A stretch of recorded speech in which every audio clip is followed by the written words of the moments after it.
కీర్తనల్లో అనేక విషయాలు ఈ కీర్తనల్లో ఏమై ఉన్నాయి అని అంటే పొందుపరచబడ్డాయి. అయితే ఈరోజు ఒక మాటను మనం ధ్యానించుకుందాం, తద్వారా తదుపరి మనం ముందుకి సాగిపోదాం. ఈ యొక్క 26వ చరణంలో ఏమని రాయబడింది అనంటే, దీనులు భోజనం చేసి తృప్తి పొందుదురు, యెహోవాను వెదుకువారు ఆయనను స్తుతించుదురు, వారి మీ హృదయములు తెప్పరిల్లి నిత్యము బ్రతుకును అనే మాటని ఇక్కడ తెలియజేస్తున్నాడు. దీనులు అనే మాటను మనం చూస్తే గనక వాడుక భాషలో ఈ విధంగా ఉంది. ఏమంటే దీనావస్థలో ఉన్న భక్తులు అని రాయబడింది. దీనులు అంటే దీనావస్థలో ఉన్న భక్తులు అని రాయబడింది. అంటే ఈరోజు నా యొక్క అంశం ఏంటి అని అంటే, మనలను తృప్తిపరిచే దేవుడు. ఈరోజు నా యొక్క అంశం ఏంటనంటే, మనలను తృప్తిపరిచే దేవుడు. మనల్ని దేవుడు ఎలా తృప్తిపరుస్తాడు, ఎవరిని దేవుడు తృప్తిపరుస్తాడు అనంటే, తన యందు భయభక్తులు కలిగిన వారిని, ఆయనంటే భయం ఉన్న వారిని, ఆయనంటే భక్తి ఉన్న వారిని, ఆయనంటే ఇష్టము కలిగిన వారిని ఆయన ఏం చేస్తాడు అనంటే తృప్తిపరిచే దేవుడుగా ఆయన ఉన్నాడు. దేవునికి స్తోత్రం, హల్లెలూయా. ఈ రోజు ఈ వాచనంలో, ఈ చరణంలో మనం చూసినట్లయితే దీనులు భోజనం చేసి తృప్తి పొందుదురు అని అంటున్నాడు. అంటే దీనవాస్తలో, అంటే దీన స్థితిలో ఉన్న ప్రజలు ఆయన యందు భక్తులు ఏమై ఉంటారనంటే, వారిని ఆయన ఏం చేస్తాడనంటే తృప్తిపరుస్తాడు అనే విషయాన్ని ఆయన ఇక్కడ మనకి స్పష్టంగా తెలియజేస్తా ఉన్నాడు. దేవుడు మనలను తృప్తిపరుస్తాడా? ఒకవేళ దేవుడు మనల్ని తృప్తిపరిస్తే ఏ విధంగా దేవుడు మనలను తృప్తిపరుస్తాడు? ఏ విధంగా, వేటి చేత దేవుడు మనలను తృప్తిపరుస్తాడు అని అంటే, నెంబర్ 1 చూద్దాం. యెషయా గ్రంథం 58వ అధ్యాయం 11వ వచనంలో మనం చూస్తే, క్షామ కాలమున ఆయన నిన్ను తృప్తిపరిచి నీ ఎముకలను బలపరచును, నీవు నీరు కట్టిన తోట వలెను ఎప్పుడు ఉబుకుచుండు నీటి ఓట వలెను ఉందువు అని అంటున్నాడు. ఒకటి, ఎప్పుడు దేవుడు ఏ విధంగా మనల్ని తృప్తిపరుస్తాడు అనంటే, క్షామకాలం అనంటే, క్షామ అనేది దగ్గర మనం ఆలోచన చేస్తే కరువు కాలంలో కరువున్న సమయంలో ఏం చేస్తాడు దేవుడు అనంటే, మనలను ఆయన ఏం చేస్తాడంటే తృప్తిపరుస్తాడు. చూడండి, కరువులో దేవుడు మనల్ని ఏం చేసేవాడుగా ఉన్నాడనంటే, సజీవులుగా ఆయన మనలను కాపాడే దేవుడుగా ఉన్నాడు. దేవునికి స్తోత్రం, హల్లెలూయా. కరువులో మనం నశించుకోం, కరువులో మనం కృంగిపోం, కరువులో మనం లేకపోతే మనం కరువు అనుభవిస్తూ మనం మరణించం. గాని కరువులో కూడా మన దేవుడు మనలను సజీవులుగా ఉంచేవాడుగా ఉన్నాడు. దేవునికి స్తోత్రం, హల్లెలూయా. అందుకే ఈ వచ్చిన భాగాన్ని మనం చూస్తే ఆయన ఏమంటాడంటే, క్షామకాలమున ఆయన నిన్ను తృప్తిపరిచి నీ ఎముకలను బలపరచును, నీవు నీరు కట్టిన తోట వలెను ఎప్పుడు ఉబుకుచుండు నీటి ఓట వలెను ముందువు అన్నాడు. ఈరోజు క్షామ కాలంలో, కరువు కాలంలో ఎలా ఉంటామంట? మనం తృప్తిపరుస్తాడంట, బలపరుస్తాడంట, నీరు కట్టిన తోట వలె ఉంటామంట, ఎప్పుడు ఊపికే నీటి ఓటలాగా ఉంటామంట. దేవుని బిడ్డలారా, ఈ యొక్క సమయంలో ఈ మాటలు వింటున్న నీవు ఒకవేళ ఎలాంటి పరిస్థితిలో, ఎలాంటి కరువు పరిస్థితిలో నీవు ఉన్నా సరే, దేవుని యందు నీవు భయము కలిగి, భక్తి కలిగి, దేవునికి నీవు భయభక్తులు కలిగి జీవించినట్లయితే, ఎట్లాంటి కరువు పరిస్థితిలోనైనా సరే దేవుడు నిన్ను, నన్ను, మనలందరినీ కూడా ఏం చేసేవాడుగా ఉన్నాడంటే తృప్తిపరిచేవాడుగా ఉన్నాడు. దేవునికి స్తోత్రం, హల్లెలూయా. అబ్రహాము జీవించిన కాలంలో ఏమొచ్చింది అనంటే కరువు వచ్చింది. ఆ కరువులో అబ్రహాముని, తన కుటుంబాన్ని దేవుడు ఏం చేశాడు అనంటే సజీవులుగా వారిని కాపాడాడు.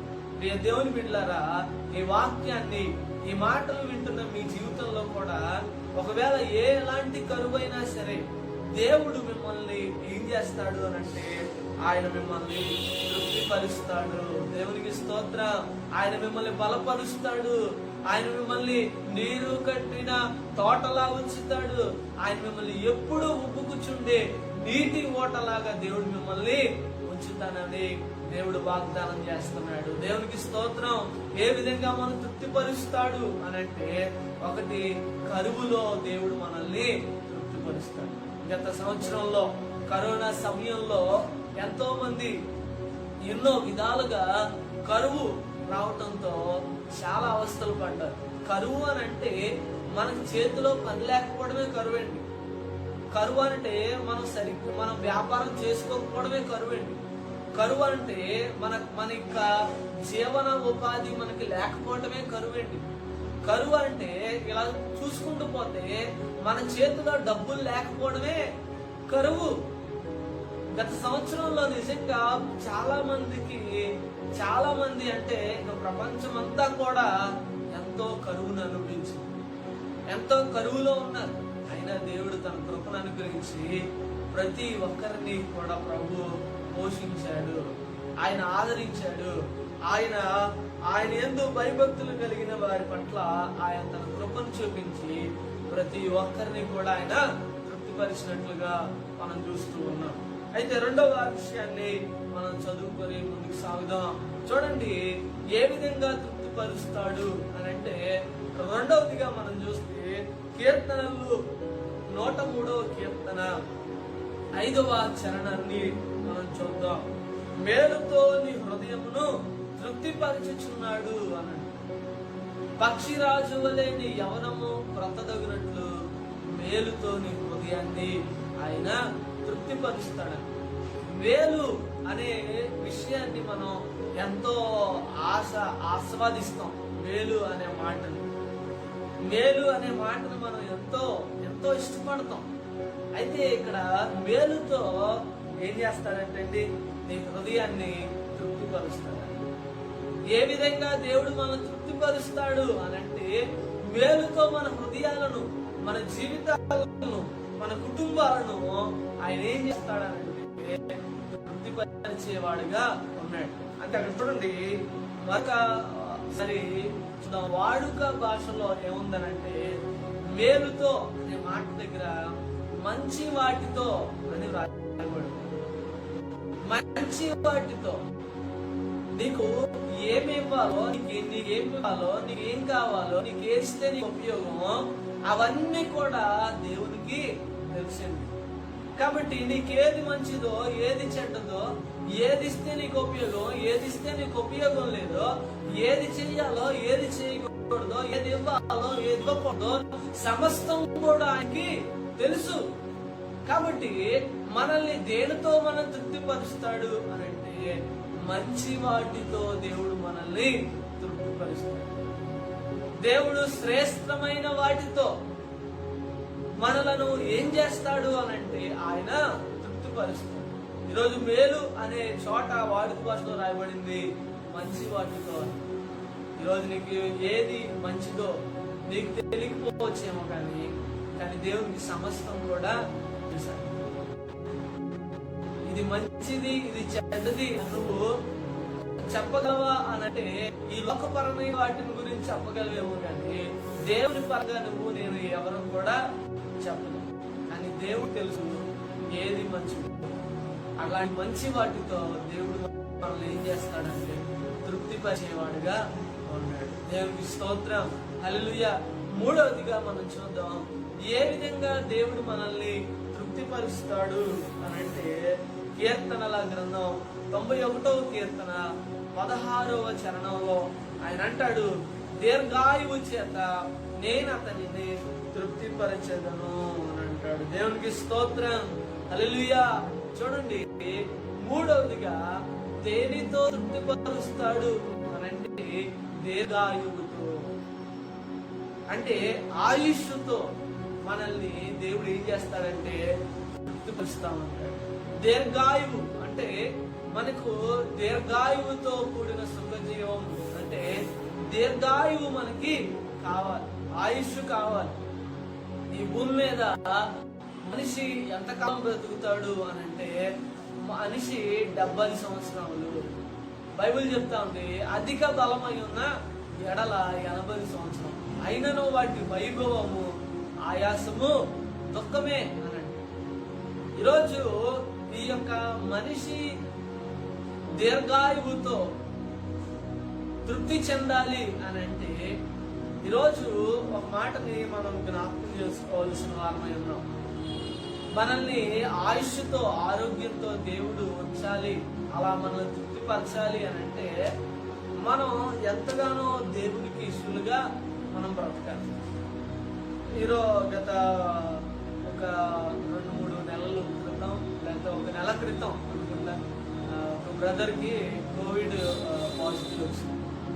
చాలా లాస్ట్ స్టేజ్ దాకా వెళ్ళిపోయాడు, లాస్ట్ స్టేజ్ వరకు వెళ్ళిపోయాడు.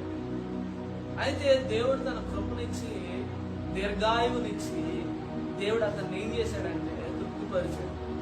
చనిపోతారేమో మరణిస్తారేమో అనుకున్నాం, కానీ ప్రార్థనలు, ప్రతి ఒక్కరి ప్రార్థనలు, దైవజనుల ప్రార్థనలు, సంఘ ప్రార్థన, ప్రతి ఒక్కరి ప్రార్థన, మరి ముఖ్యంగా వారి కుటుంబం ప్రార్థన, మరి ముఖ్యంగా పాజిటివ్ వచ్చిన ఆ వ్యక్తి యొక్క ప్రార్థన అతన్ని ఏం చేసింది అని అంటే దేవుడి కృప ద్వారా దీర్ఘాయువుతో ఆయుష్నిచ్చి దేవుడు అతనిని ఏం చేశాడు అని అంటే తృప్తిపరిచాడు. దేవునికి స్తోత్రం, హల్లెలూయా. ఈరోజు దేవుడు నీ పట్ల, నా పట్ల, మనందరి పట్ల దేవుడు దీర్ఘాయువును ఇచ్చేవాడుగా ఉన్నాడు. ఆ దీర్ఘాయువు చేత, ఆయుష్ చేత దేవుడు మనలను ఏం చేస్తాడు అని అంటే తృప్తిపరుస్తాడండి ఆయన. ఈరోజు నువ్వు నమ్మగలిగితే, ఈరోజు నువ్వు ఎలాంటి పరిస్థితుల్లో, ఎలాంటి మరణ పడకలో మీద నువ్వు ఉన్నా సరే, ఈరోజు ఈ మాటలు వింటున్న నీవు నమ్మగలిగితే దేవుడు నిన్ను, నన్ను, మనందరినీ ఆయన ఏం చేయగలడు అంటే ఆయుష్నిచ్చి, దీర్ఘాయువునిచ్చి, దీర్ఘాయువు చేత ఆయన మనలను ఏం చేస్తాడు అనంటే తృప్తిపరుస్తాను అని దేవుడు సూటిగా స్పష్టంగా మనతోని మాట్లాడుతూ ఉన్నాడు. కాబట్టి ప్రియ దేవుని బిడ్డలారా, ఈ సమయంలో ఈ మాటలు వింటున్న మనందరి జీవితాల్లో దేవుడు మనలను తృప్తిపరిచేవాడుగా ఉన్నాడు. ఏ విధంగా దేవుడు మనల్ని తృప్తిపరుస్తాడు అని అంటే, ఒకటి, ఆయన మనలను ఎలా తృప్తిపరుస్తాడంటే కరువులో మనలను ఆయన ఏం చేస్తాడంట తృప్తిపరుస్తాడు. అయ్యో కరువులో ఉన్నాం, మన పరిస్థితి ఎలా, మన జీవితం ఎలా, మనం ఎలా బ్రతుకుతాం అనే ఆలోచన అవసరం లేదు. దేవుని భయభక్తులు కలిగి ఉంటే ఖచ్చితంగా దేవుడు నిన్ను, నన్ను, మనందరినీ ఆయన తృప్తిపరుస్తూ ఉంటాడు. రెండవదిగా మేలుతో మనలను